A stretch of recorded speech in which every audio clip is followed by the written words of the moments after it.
Então é o seguinte, a gente viu a função planejamento, vimos a organização, que são as principais. Agora a gente vai ver direção e controle, que são as mais simples. Direção, dirigir nada mais é do que explicar para as pessoas o que foi planejado e organizado. Só que a gente comete um erro quando a gente fala de direção. A gente acha que a gente só dirige funcionários.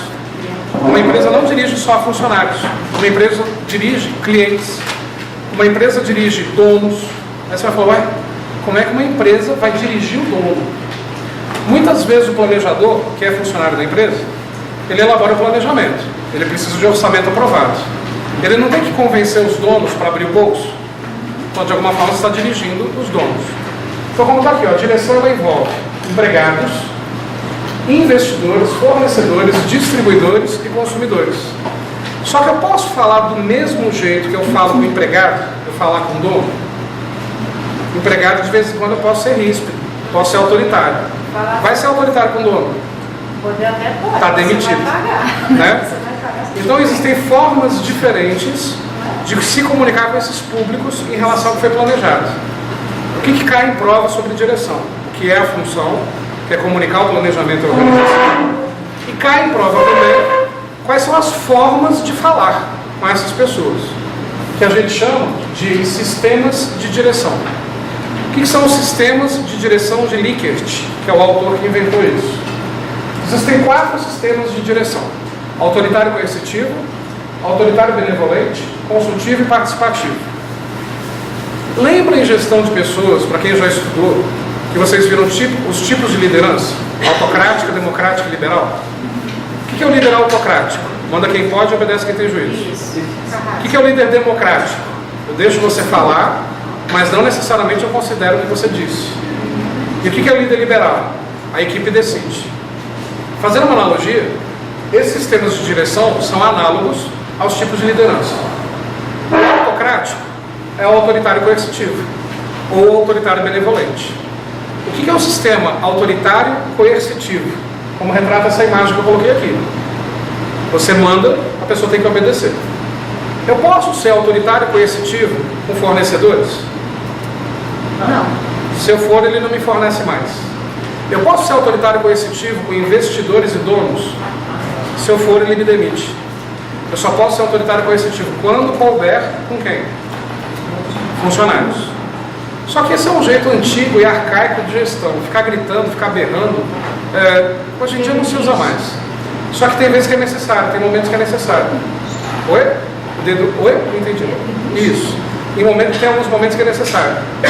Quando que eu tenho que ser assim com funcionários? Primeiro, quando eu tenho uma equipe rebelde. Se a equipe é rebelde, você tem que se impor. Segundo, quando eu tenho uma equipe recém-constituída. Não conheço ninguém, assumir a gerência de pessoas que eu não conheço. Comece autoritário coercitivo, berrando e gritando. É mais fácil você flexibilizar com o tempo do que você começar a gente boa e ter que enrijecer. Você não consegue. Ou, terceira situação que eu posso ser autoritário coercitivo ou autocrático. Situação de crise. Numa situação de crise, eu não posso ouvir as pessoas. Eu tenho que determinar e elas têm que executar, senão não dá tempo de sair da crise. Em dia a dia normal, ser autoritário coercitivo é um erro. Só que aqui, eu não estou falando de liderança do chefe com subordinados. Eu estou falando da forma de linguagem da empresa como um todo, com seus públicos, sejam eles quem forem, no sentido de repassar o planejamento. Então assim, para repassar o planejamento para funcionários, eu posso ser autoritário coercitivo se esses funcionários forem contra o que está sendo planejado. Autoritário benevolente também é o dedo em risco, também é mandar, mas passa a mão na cabeça. O autoritário benevolente bate, mais assopra. O autoritário coercitivo bate e continua batendo. Não é a melhor forma, mas às vezes é necessário. Consultivo, como a própria palavra diz, eu peço a opinião, não necessariamente eu levo em consideração. Isso é liderança democrática, que de democrático não tem nada. A coisa menos democrática do mundo é a democracia, no sentido político mesmo. Na democracia, eu escolho meus representantes. Eu posso tirar meus representantes? Pode. Não, claro que não. Você escolhe e você tira. Como é que eu tiro? Então vamos lá, tira o Temer para mim agora, por favor. Na bala. Na bala, aí tudo bem. Aí tudo bem. Dá pra tirar. Dá para tirar, mas dá para ser preso com isso também. Mas você não tem. Aí tá certo, é desse jeito que você resolve lá, né? Na bala, aí tudo bem. Mas assim, o que eu quis dizer, claro, no sentido sem violência, e é bom saber que o senhor é pernambucano, porque eu já tomo mais cuidado com mais perto da porta, é o seguinte, Lá no Pernambuco. eu não tenho, não, mas é que eu estou te ajudando, você não vai fazer isso comigo. Mas o que acontece? É no sentido de retirar o voto. Eu elejo, mas eu não tenho como, eu me arrependi do voto. Você sabia que tem países que é assim? Que tem um certo tempo de experiência, que você pode retirar o voto do político? Tem países que é A assim. gente vai ver mais no Brasil. Sonho. Mas o que acontece? O que eu quero dizer? Que o sistema democrático não é tão democrático. Quando cai em prova em gestão de pessoas, a liderança democrática é o melhor estilo de gestão. Não, nunca foi.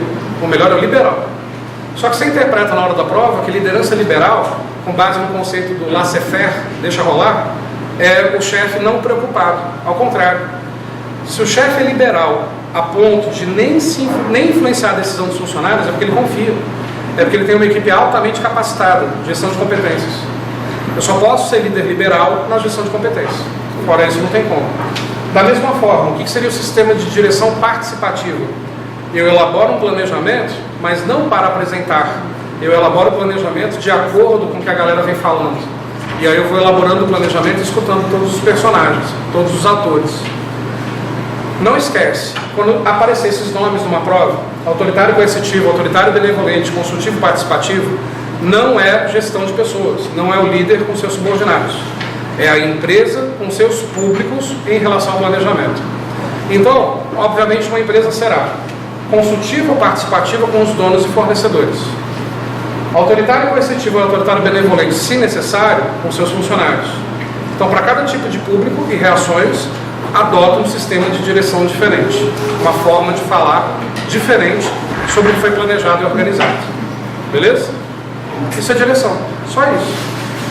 Quando é só isso, se você lembrar que direção é comunicar o que foi planejado e organizado, e quais são os sistemas de direção, você responde qualquer questão em prova. Ou seja, nas 4 existem punições, né? Você vai ter punições no autoritário coercitivo, que é punição material. Isso. Autoritário benevolente, punição material com alguma sanção social. Isso, as demais. Consultivo, quase sem punições materiais, mas com sanções sociais. E o participativo, se houverem sanções, serão sociais. Alguém pode me dar um exemplo do que seria uma sanção social e uma sanção material? Pensando no subordinado? Estilo, você vai ajudar. Sanção material. Se você não fizer isso, você perde seu emprego. Certo. Material. Mas Sanção social. Se você não fizer isso, você não vai ser promovido.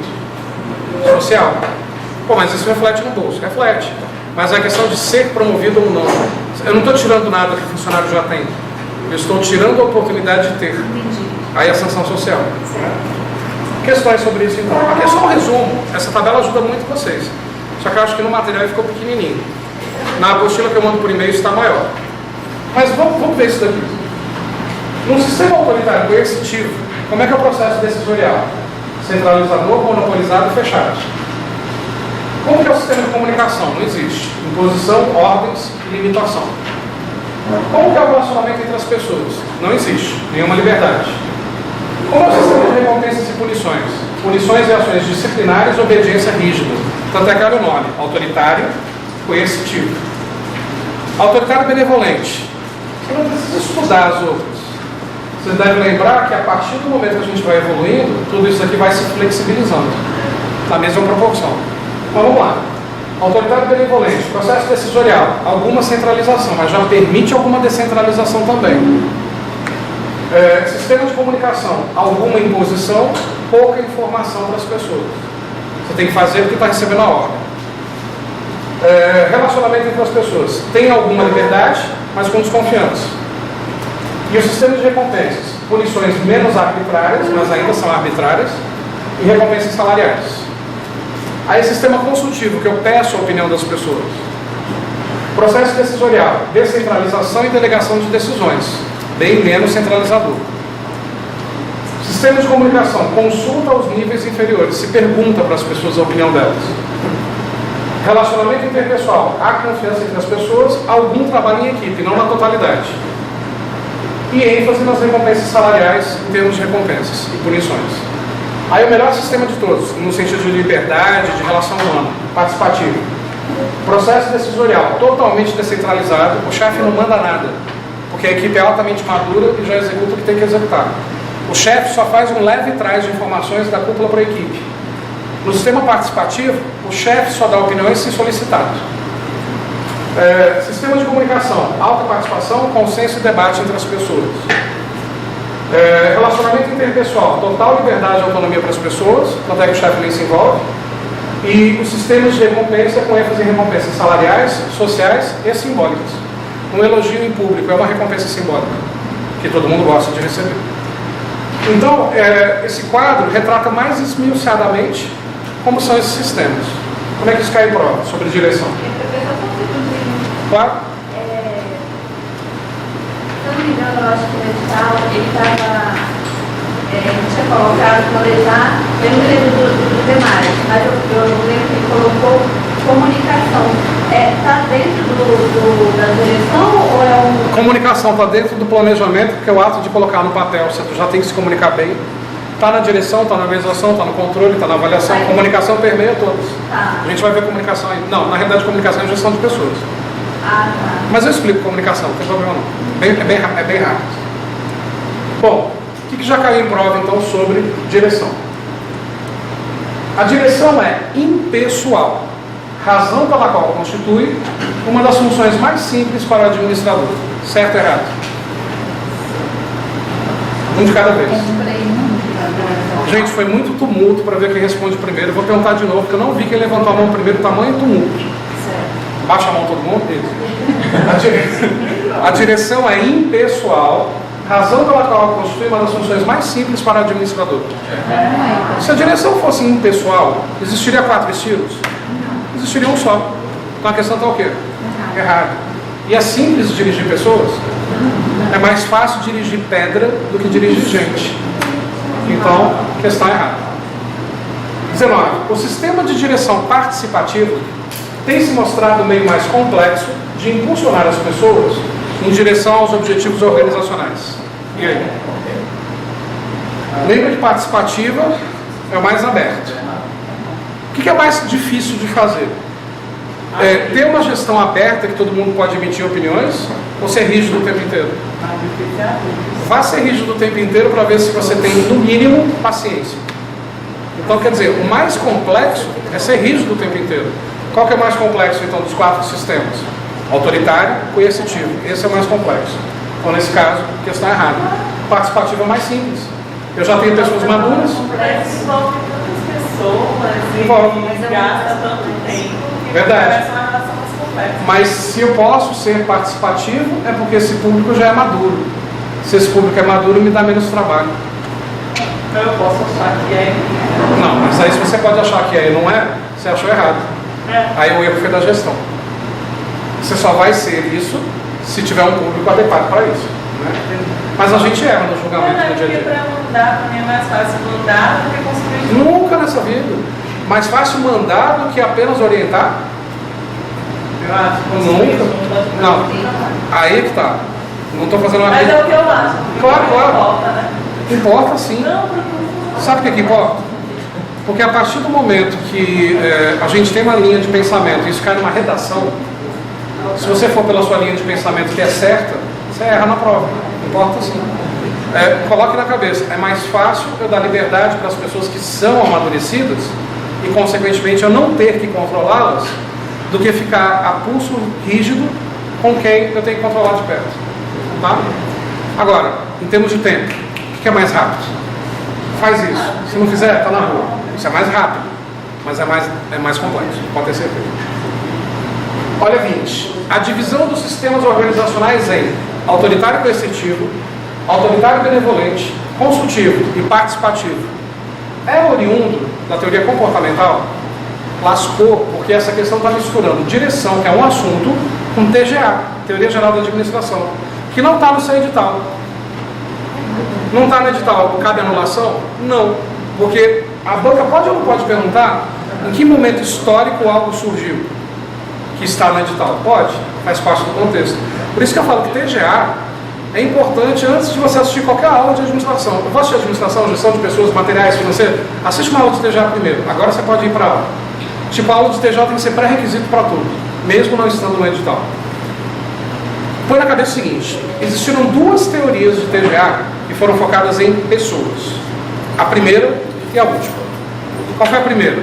1932, Teoria das Relações Humanas, logo depois da crise de 29. Essa teoria das relações humanas, do Elton Mayo, ele cometeu um monte de erros sobre motivação. Ele disse que as pessoas se motivavam pela simples mudança da cor da lâmpada numa fábrica.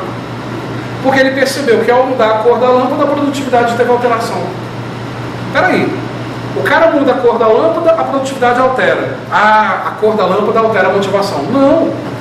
Mudanças do ambiente alteram a motivação.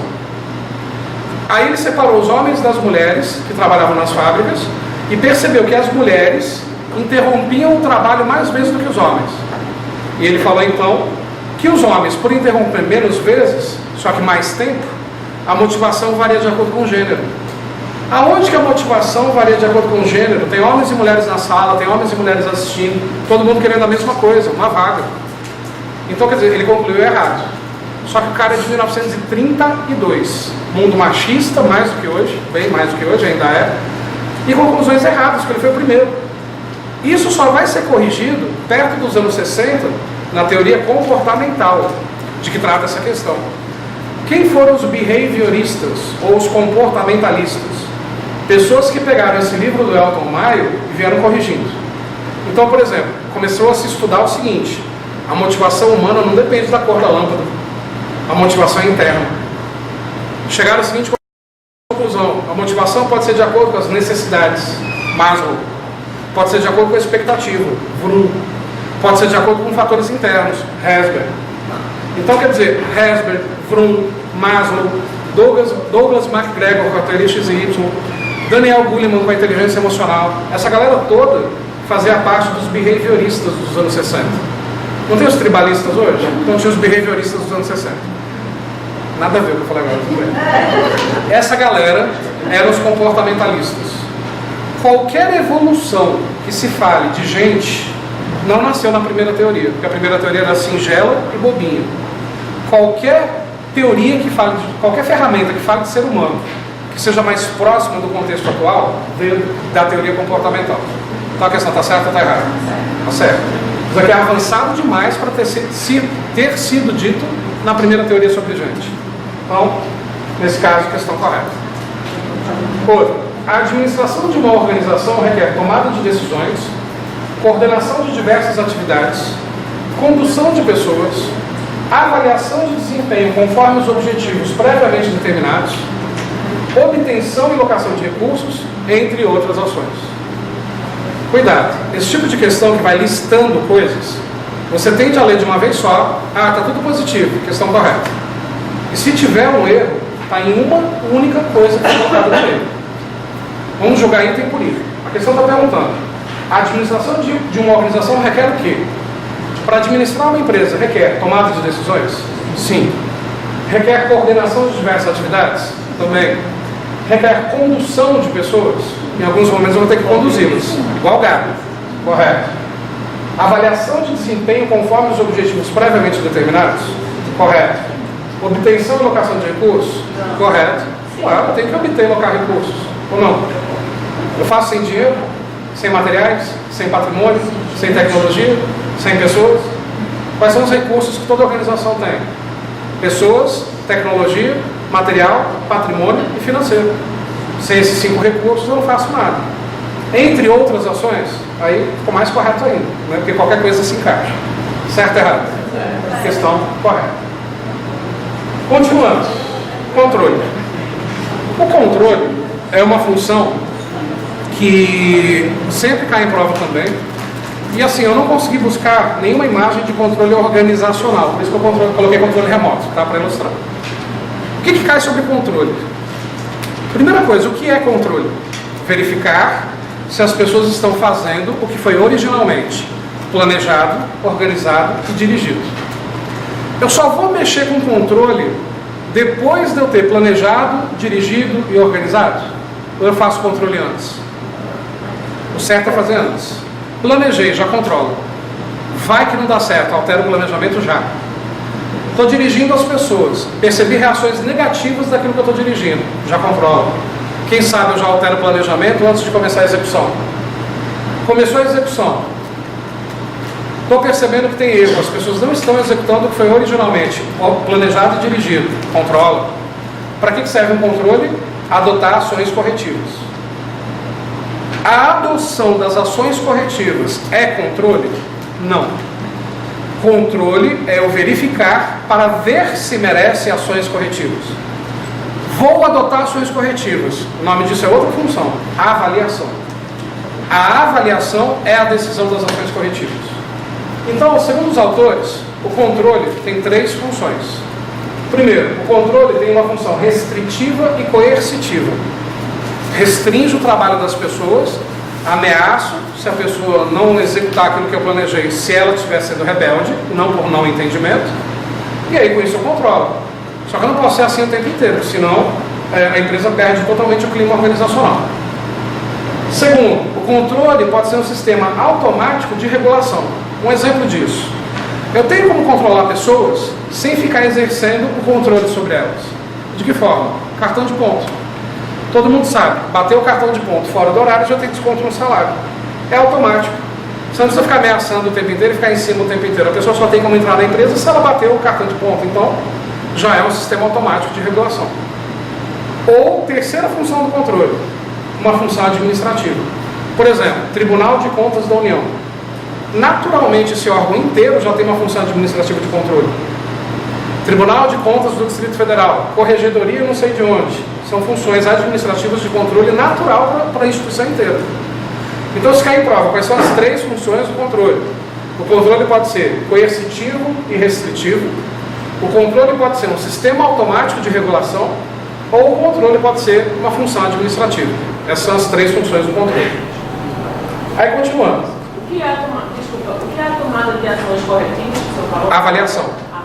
Eu decido o que fazer ainda no controle. Eu executo a correção na chamada avaliação.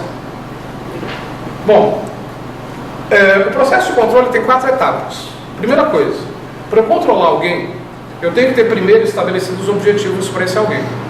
Não adianta controlar se a pessoa não sabe onde quer chegar. Por exemplo, existe uma forma de gestão antiquada, ridícula até, que é o seguinte: pior que alguém bem famoso recentemente disse isso, deu vontade de matar quando eu escutei isso. Perguntaram para essa pessoa sobre objetivos e metas, e a pessoa respondeu assim: quando chegar na meta, dobra a meta. Isso é ridículo. Eu não tenho como dobrar uma meta ao chegar numa meta que eu nem sei qual é. Então, quer dizer, primeiro eu tenho que ter um objetivo claro e definido para poder controlar alguém. Se eu estabeleço, vamos supor que eu sou seu chefe, e eu estabeleço para você um objetivo que é impossível de atingir, você se motiva? Você nem executa, você cruza o braço, você já faz corpo mole. Como é que eu vou dobrar a sua meta se você não vai nem fazer nada para a primeira meta? Porque você nem sabe que meta é essa. Então, primeira coisa, vai controlar alguém? Tem um objetivo claro com isso. Segundo, avaliação e mensuração do desempenho atual. Eu estabeleci um objetivo, vamos supor em vendas. Você tem que vender, vendedor, R$1 milhão até o fim do ano. Qual é o desempenho atual? Que mês nós estamos? Outubro. Eu coloquei R$1 milhão até 31 de dezembro. Só que hoje, começo de outubro, você só vendeu R$50 mil, até agora, desde o começo do ano. Se você só vendeu até agora 50 mil, tu vai chegar em 1 milhão até dezembro? Não. Então olha a importância do controle. Eu estabeleço o objetivo que a empresa deseja. Ela deseja 1 milhão. Só que eu vou agora medir o desempenho atual. Só fez 50 mil. Eu vou chegar no 1 milhão? Então o que eu já tenho que fazer? Avaliar a meta. Para baixo e não para cima. Terceiro, comparar o desempenho atual com os padrões estabelecidos. Se a pessoa vendeu até agora 50 mil, ela não vai chegar em 1 milhão. Ponto. Esquece esse controle. Se a empresa bater o pé no chão, tem que vender 1 milhão, eu como gestor já falaria para o chefe, então me manda embora.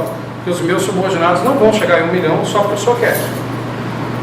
Aí vem o último passo, tomada de ação corretiva para corrigir possíveis desvios ou anormalidades.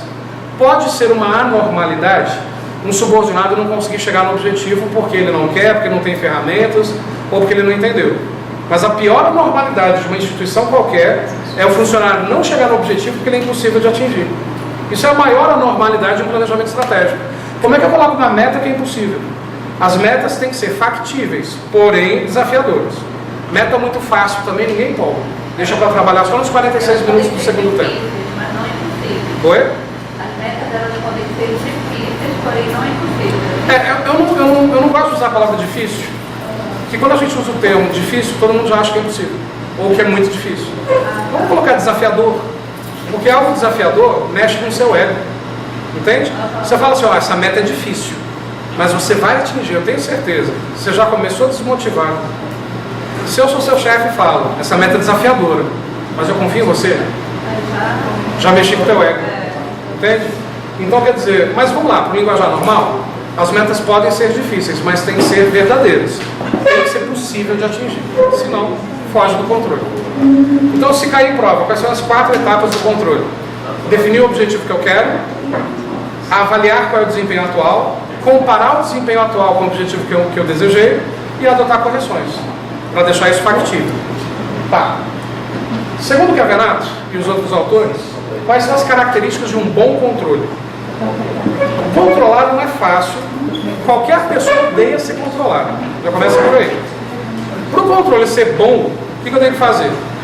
Primeiro, o controle, eu não posso controlar pessoas, eu tenho que controlar números, resultados. Eu não posso virar para um subordinado, ô sua besta, não é assim que faz. Eu tenho que mostrar para o subordinado, ô meu amigo, esse número está pequeno, o número correto é esse.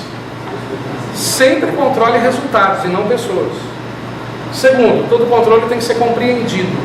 Se o controle não é compreendido, a pessoa não executa. Eu trabalhava numa multinacional, que o presidente da empresa fez uma reunião, dizendo que a gente tinha que atingir um número X e tal, todo mundo entendeu. No final da reunião ele, porém gente, olha, o objetivo é esse, mas toma cuidado com o EBITDA, tá? Se o EBITDA ficar fora do padrão, a gente não conseguiu atingir o objetivo. Parou a reunião, acabou, foi embora. Todo mundo ficou, 900 funcionários, um olhando para a cara do outro. O que é EBITDA? Que é essa? EBITDA é uma sigla do inglês que significa lucros antes do pagamento do imposto de renda. O que eu, vendedor, tenho a ver com os lucros que a empresa vai obter antes da empresa inteira pagar o imposto de renda dela? Você acha que eu, vendendo na rua para um cliente, vou me preocupar com o EBITDA da empresa? Mas o presidente queria que a gente se preocupasse. A partir do momento que ele disse isso, o que aconteceu com a reunião motivacional dele, colocando metas e tentando deixar a gente motivado? A gente ficou sem entender. Ficando sem entender, você motiva? Não. Então todo controle tem que ser compreendido, explicado em palavras simples, mesmo que seja algo complexo. Todo controle tem que ter orientação rápida para exceções. Não é possível todo controle ser tão rígido a ponto de não ter exceção. Exemplo, eu dava aula numa faculdade há alguns anos que tinha que bater o cartão de ponto para passar pela catraca e lá dar aula. E era a catraca que registrava o nosso horário de chegada na faculdade. Qualquer minuto atrasado, desconto do pagamento. O dono da faculdade pediu para eu dar uma palestra no outro prédio, para o pessoal do nível médio, sobre a administração. Só que essa palestra terminaria às 19h30 e o horário de entrada na faculdade era às 19h.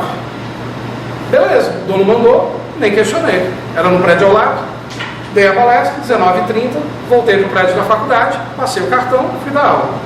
Recebo o meu salário, 30 minutos descontado do meu salário. Fui no RH. Virei para o RH e falei, RH, descontaram 30 minutos do meu salário. Ah, não podemos fazer nada. Falei, como assim? Eu não cheguei atrasado. Eu fui dar uma palestra que o dono pediu. No prédio que é do dono, que fica aqui ao lado. Esses 30 minutos são meus. Ah, tem que ver com o dono. Eu fiquei indignado, porque eu não tenho que cobrar centavos do dono. Mas foi no dono. Era algo em torno de R$18. 30 minutos de aula na época. Virei para o dono e falei, olha, descontaram R$18 do meu pagamento. E está errado, eu estava dando a palestra que o senhor pediu. O dono vira para mim e fala, você está passando fome? Eu falei, como assim? Não, você está me cobrando R$18? Aí eu fui irônico, falei, fome eu não estou passando. Dá para perceber pelo meu formato que fome eu não passo. Mas, sim, eu estou cobrando R$18, é meu. O senhor não desconta cada minutinho que um professor chega atrasado? Eu não cheguei atrasado, eu quero meus R$18. Ah, não dá para ver isso agora não. Na folha do pagamento do mês que vem a gente inclui. Aí eu dentro de mim, tá, não vou brigar por isso. Deve ser burocrático demais liberar R$18, então deixa para o mês que vem. Chegou no mês seguinte, veio minha folha de pagamento, sem os R$18 de novo. Já fui direto no dono. Falei, olha, o senhor disse que nesse mês viria os R$18, não veio. Se eu cobrar juros nesses R$18 que poderiam estar na poupança, teria rendido 2 centavos. O senhor está me devendo agora R$18,02. Ele, não é possível que você venha me cobrar R$18. Eu falei, olha, o senhor tem duas opções, ou me pagar ou não pagar. Se o senhor não me pagar, um dia o senhor me paga. Se o senhor me pagar agora, abrir sua carteira e me der R$18, está tudo certo.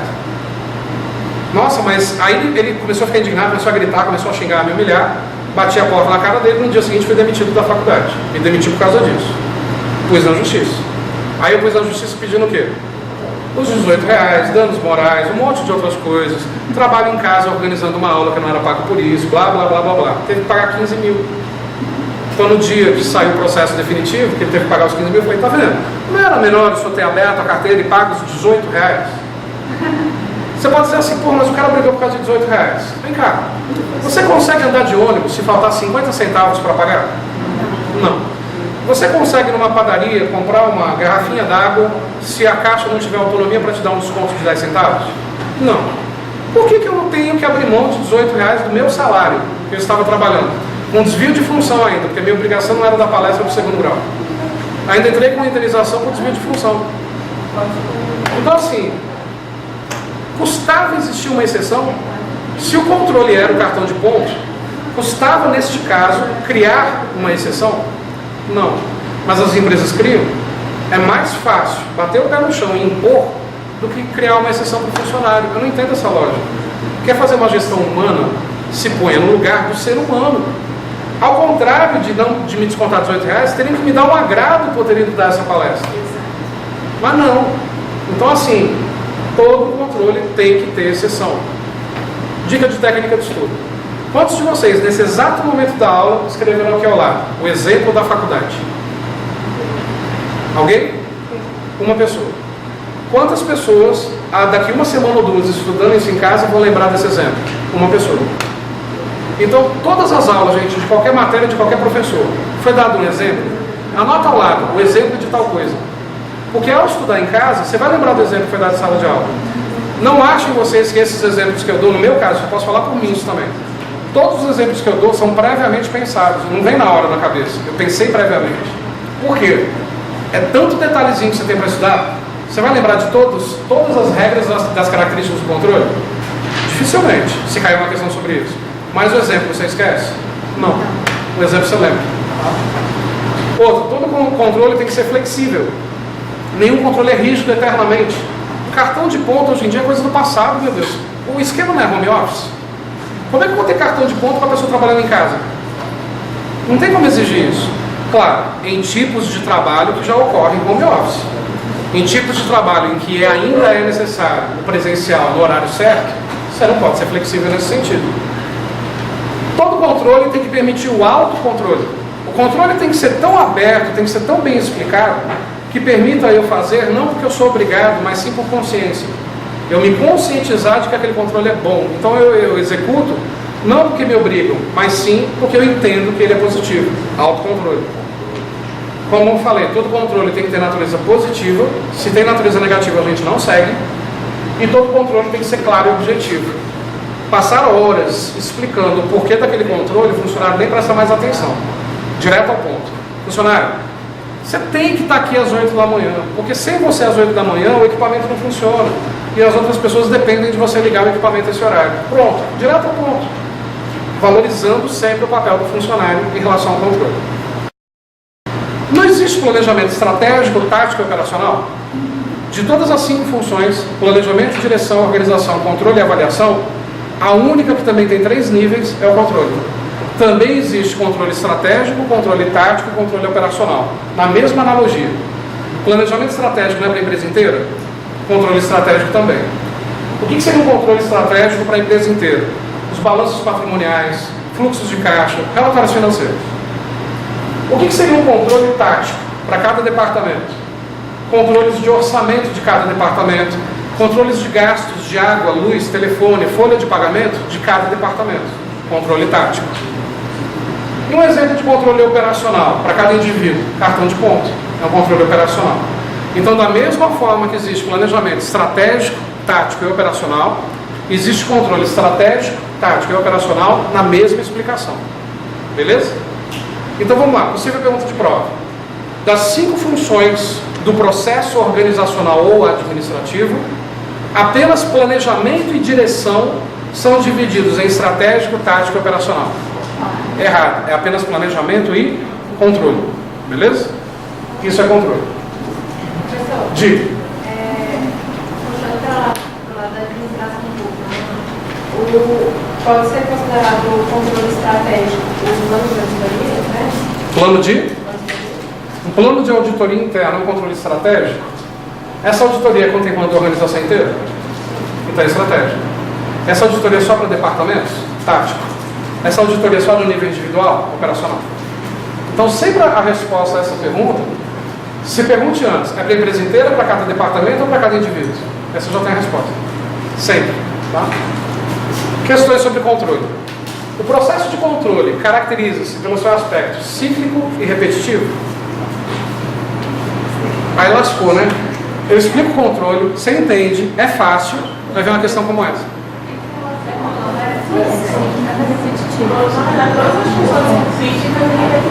Vamos lá. Eu vou controlar cartão de ponto só hoje?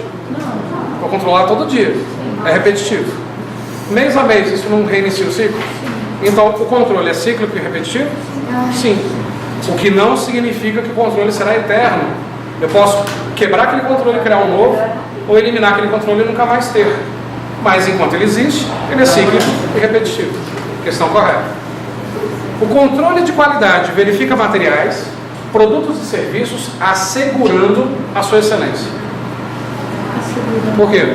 Por causa do assegurar? Garantir? SPC de novo, voltando depois do almoço.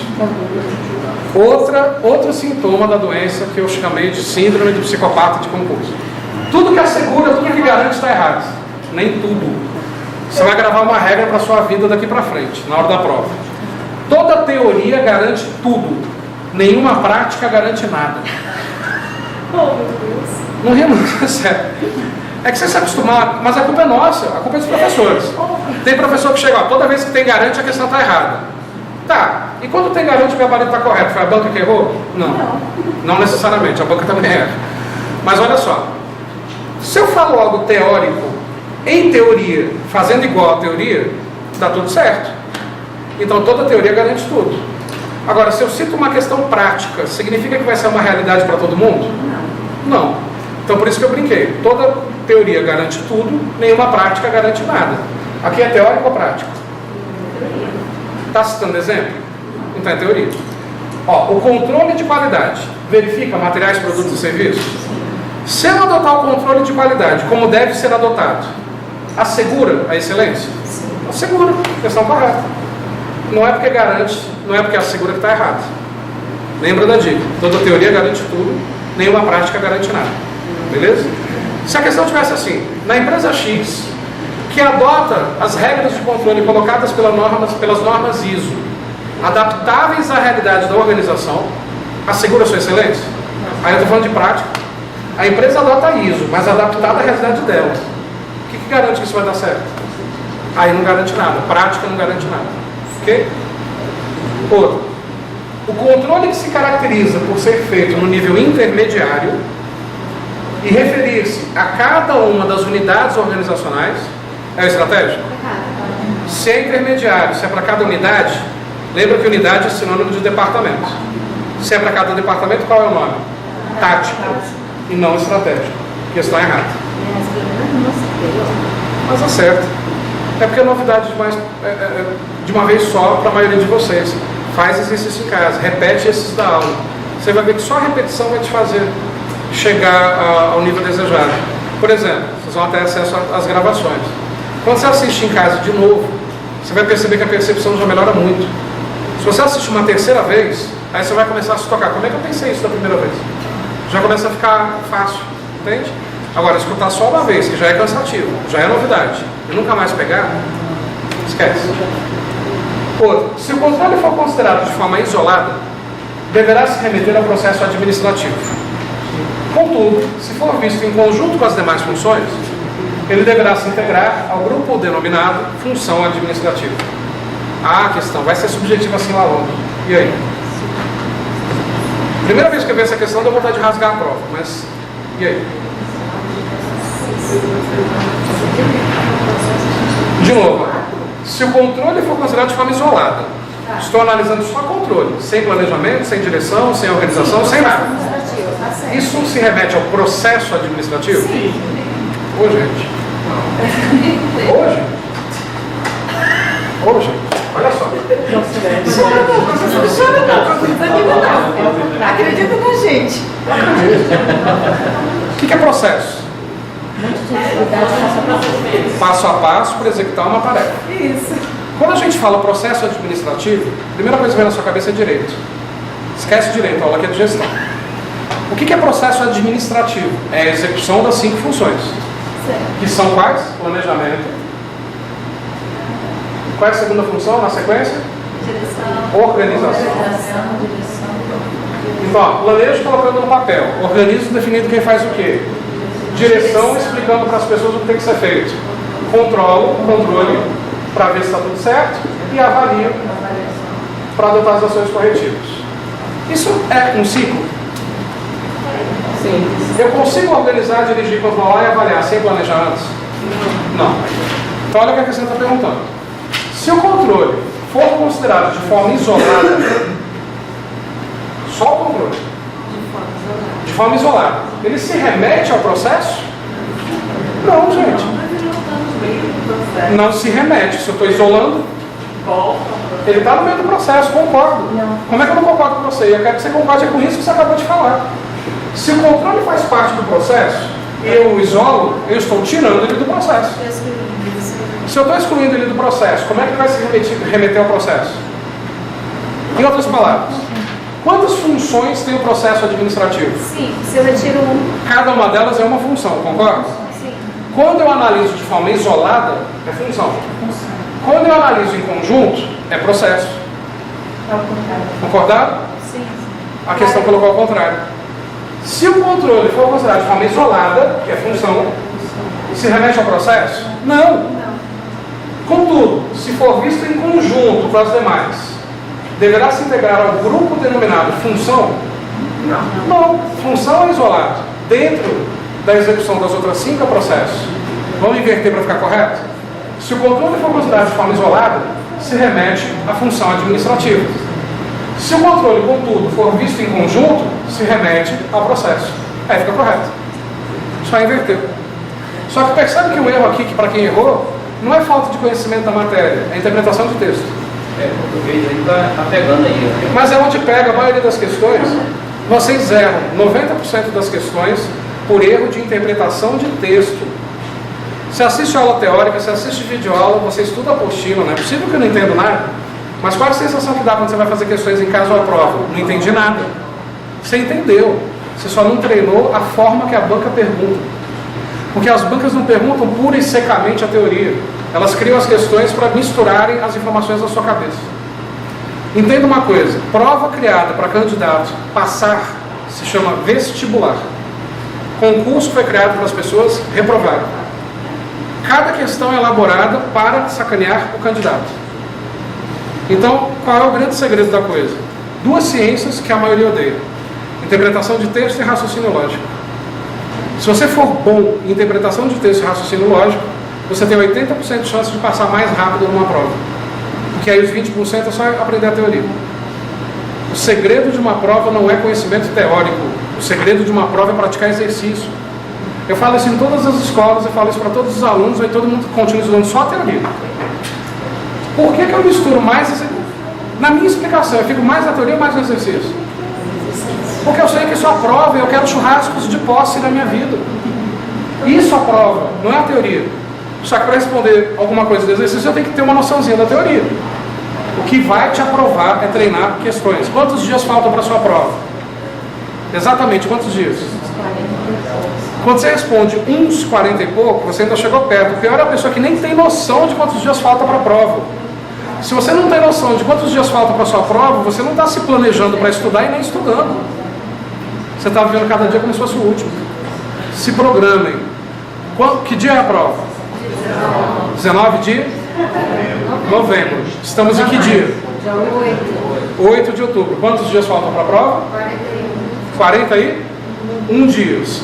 Se eu fizer 100 questões por dia, eu teria feito 4.100 questões. A vaga é sua. Quem vai fazer 100 questões por dia? É uma decisão de cada um. Se você fizer 4.000 questões até o dia da prova, a vaga é sua, porque ninguém vai conseguir fazer isso. Quando você fala para fazer 50 questões, 100 questões por dia, você fala da mesma matéria? Não, tudo misturado. Senão você cansa. Não, estava aqui na jogo. Não, gente. Acordei. 3 questões de constitucional. Fui ao banheiro fazer número 2. Mais 2 questões de administrativo. Estou dirigindo. Deixei algumas questões já impressas no banco. Parei no semáforo. Olhei para uma questão. Deixa eu pensar na resposta. Continuo dirigindo. Fui tomar água. 2 questões. Fui comer alguma coisa. Questões na minha frente. Se você ficar o dia inteiro com questões perto de você, você vai acabar lendo, concorda? Sem sentir, você vai ter feito essas 50, 100 questões.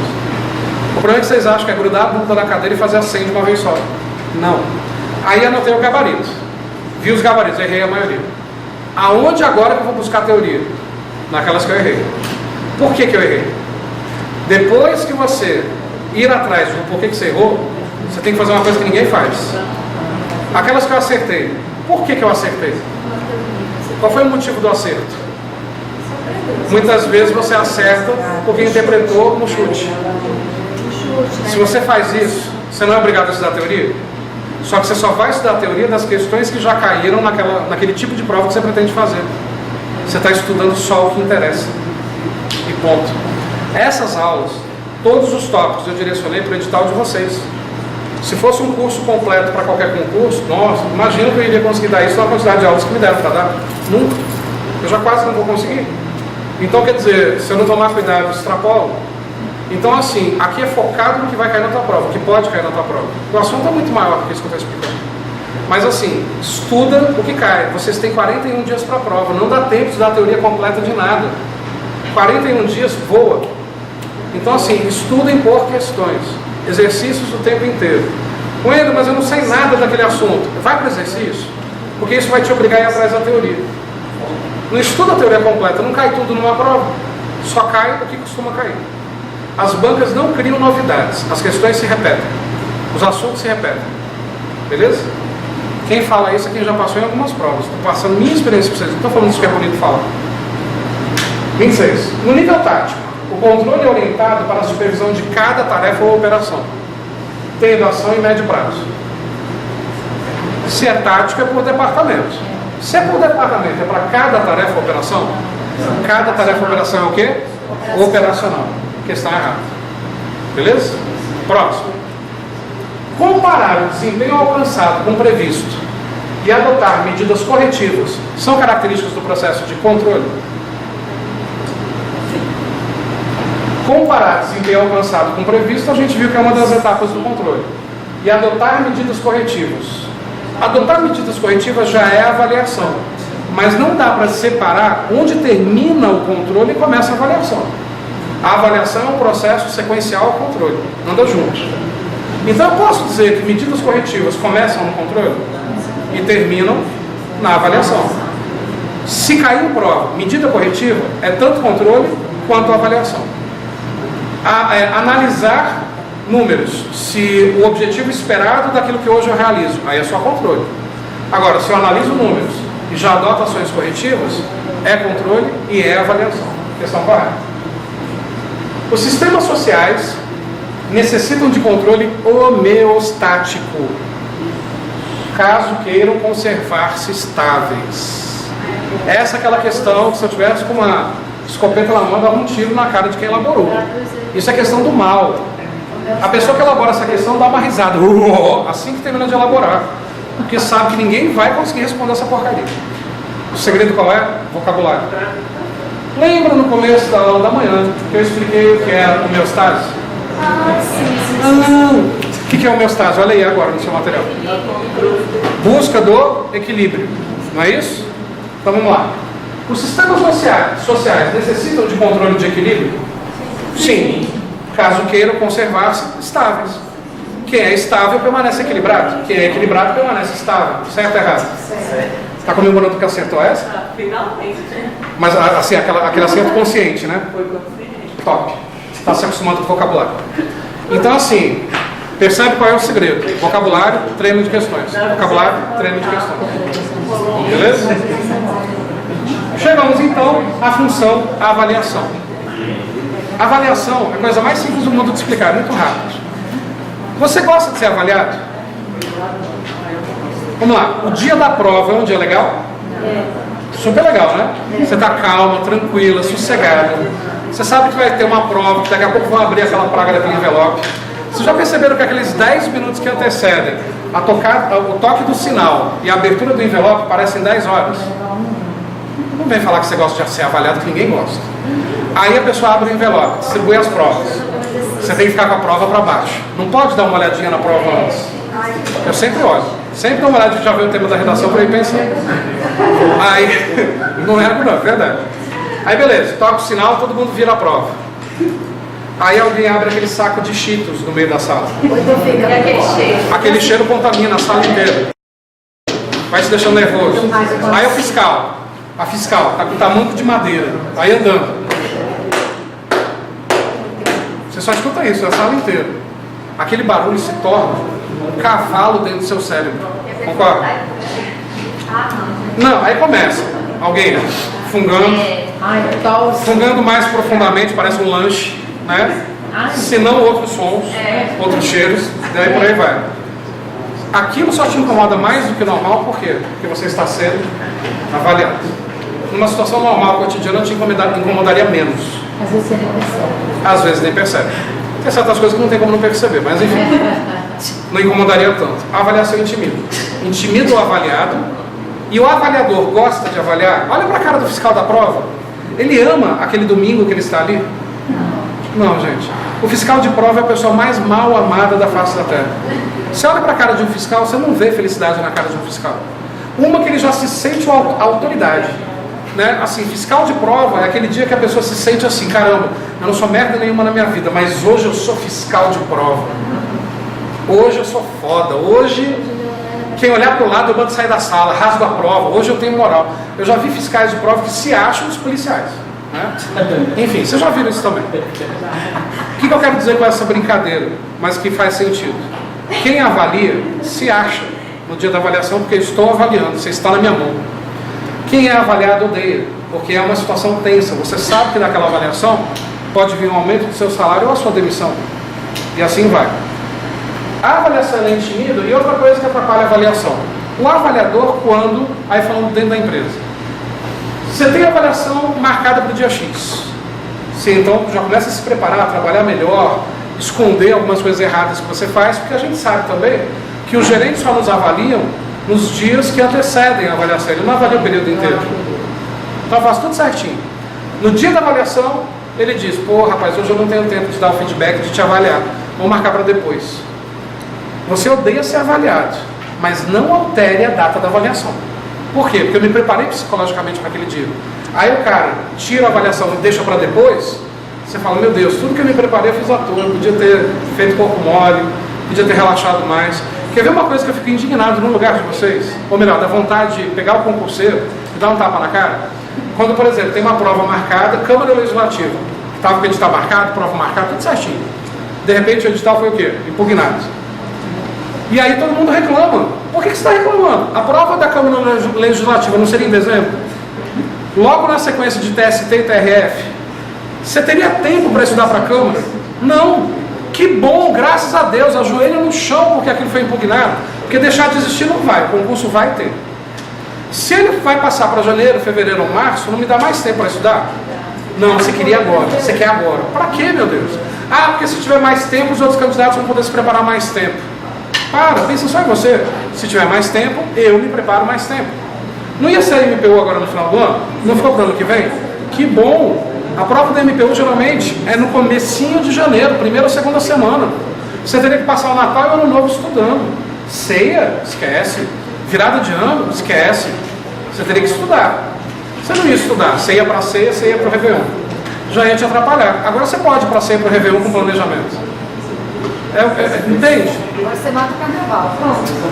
Provavelmente a MPU vai ser lá um pouquinho depois do carnaval a prova. Mas é que até você está estudando. Está estudando. O que eu quero falar sobre avaliação? Tem regra para avaliação nas empresas? Não. Apenas a característica. Ela intimida, ninguém gosta de ser avaliado, mas cabe ao gestor honrar a data que foi programada a avaliação. Porque a partir do momento que ele tiver que empurrar para frente a segunda vez, o funcionário esquece, já relaxa. Aí no dia da terceira marcação é o dia que ele faz, ele não vai adiar mais. E aí você já está relaxado. Então, quer dizer, a avaliação é ruim para os dois lados e tem que ser feita de forma profissional pelos dois lados, mas tem liberdade para isso. A partir da avaliação, vem as ações corretivas na sua totalidade. Isso é a avaliação. Questão. A autoavaliação. Você mesmo se avalia. Aqui seria o certo. Para a prova de concurso também, né? Imagina se você fosse o responsável por você dar a sua própria nota. Que nota seria? 11. Mas era 8 e pouco. Aí já a vaga já não é mais sua, para concurso 8 e pouco não, amigo. Vai mais. 9,9, pronto. Aí você fica lá em 20º lugar, 21º, enfim. 8 não. 8 pontos, alguma coisa não dá Para a prova de concurso não. Para hoje em dia, do jeito que está a concorrência, candidatos mega preparados, vai no cérebro fazer o concurso. Meu amigo, tem gente, você olha ali na hora da prova, a cabeça é desse tamanho, porque o cérebro é enorme. Cabe muita informação ali, não. 8,9 não dá mais. Sério? A autoavaliação é uma ferramenta que costuma atenuar a postura defensiva dos colaboradores com relação à sua avaliação? Parei por aí. A autoavaliação vai atenuar a postura defensiva de alguém. A gente tem postura defensiva quando a gente é avaliado por terceiros. Que aí eu já quero me proteger, eu já não quero concordar com a avaliação do gerente. Autoavaliação não. Autoavaliação você sempre vai se autoavaliar positivamente. Estimulando as discussões sobre desempenho. Que discussão existe sobre desempenho quando eu me autoavalio? Eu discuti comigo mesmo, olha, eu me autoavaliei positivamente, é mesmo, pô, parabéns, você se autoavaliou, eu falando comigo, tá? Eu me avaliei positivamente, caramba, que legal, que bom que você se avalia. Não, gente, você só vai bater, vai quebrar o pau, bater boca com alguém, quando eu sou avaliado por terceiros. Isso acontece no seu professor. Desse modo, essa é uma ferramenta adequada para a avaliação dos membros da instituição? A autoavaliação nunca é adequada para ninguém. Questão errada. Mas se ele for no método de licença na casa... Aí é que está. Isoladamente, só existe autoavaliação. Esquece, todo mundo vai se colocar muito bem. Agora, quando eu sou avaliado pelo meu chefe imediato e também me autoavalio, crio um amadurecimento. Digo. Se essa questão fosse a avaliação, é interessante. A avaliação é uma ferramenta que costuma atenuar a postura defensiva. Aí sim. Não está falando por quem, né? Se é a avaliação própria ou de terceiros, mas você julgaria que seria de terceiros. Aí ficaria correto. Beleza? Professor, mas a avaliação atenua ou aumenta a postura defensiva? Quando eu sou avaliado por terceiros, eu sempre vou me defender. Então, não aumenta a minha postura. Atenuar é aumentar. Não, gente. A autoavaliação é uma ferramenta que costuma atenuar. Não, desculpa. Atenuar é diminuir. A autoavaliação não aumenta nem diminui em relação à postura defensiva. Você vai se defender de você mesmo? Desculpa. Agora, a avaliação por parte do meu chefe atenua a postura defensiva? Aumenta, potencializa a postura defensiva. Mas Perdão. a autoavaliação ela vai se atenuar a postura. Não, porque está falando de postura defensiva. Na autoavaliação você não vai se defender de ninguém. A postura defensiva não existe na autoavaliação. Se ela não existe, nem atenua, nem aumenta. É você com você mesmo? Sim. Eu entendi a tua lógica. Poxa, na avaliação pelo chefe, aumenta a postura defensiva. Então na autoavaliação diminuiria. Não. Na avaliação pelo meu chefe, aumenta a postura defensiva. Na autoavaliação nem existe. Se não existe, não dá para atenuar nem para aumentar. Então nesse caso, a questão é errada.